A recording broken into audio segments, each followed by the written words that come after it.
Morning, morning, folks, and a very warm welcome to today's podcast. Gold had another quick run up last week, Sunil, and it's interesting to see how just week on week we're seeing prices zoom past different levels. Just before that, a lot of our customers have been saying that gold loan rates are likely to increase, and they wanted to get a little bit of insight into why this is happening and what it means for them over the few weeks to come.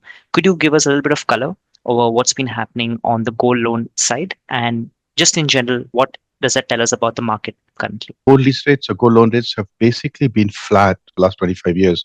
I think most customers in India have been borrowing gold and have hardly seen the rates change. From time to time, it may move by a quarter percent, but the rates really haven't changed much. And that's because the international gold loan rates have been flat. We are seeing an unusual situation right now in the international markets, which has led to the increase in the borrowing cost for the Indian banks. And so that's why they're now passing on that increase to their customers.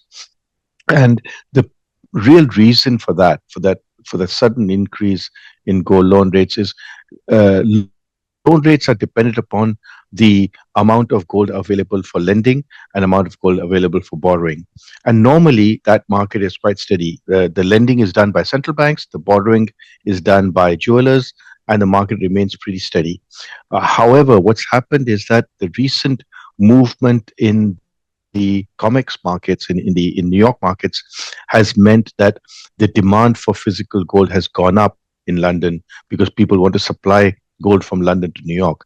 So because the demand has gone up, people are now borrowing more gold. That has resulted in the fact that suddenly now people are borrowing more, and the depositors are demanding a higher interest rate because they're saying, okay, fine, you want it, I'll give it to you, but I need a high interest rate. So that supply demand of loans versus deposits is really driving the rate up. Understood, Sunil. Thanks for breaking that down. It makes a lot more sense. We have the first target at 2890, which is the high that was created last week. The second target is 2958, which was formed by projecting the Fibonacci retracements. If 2890 is not broken and the metal progresses towards 2835, which is the black line here, and if the metal manages to close below 2835, we might see a progression towards the first major support at 2790. The second major support remains much below at 2727. Let's see how the markets play out. But yes, thank you for your insights and see you next Monday. Thank you.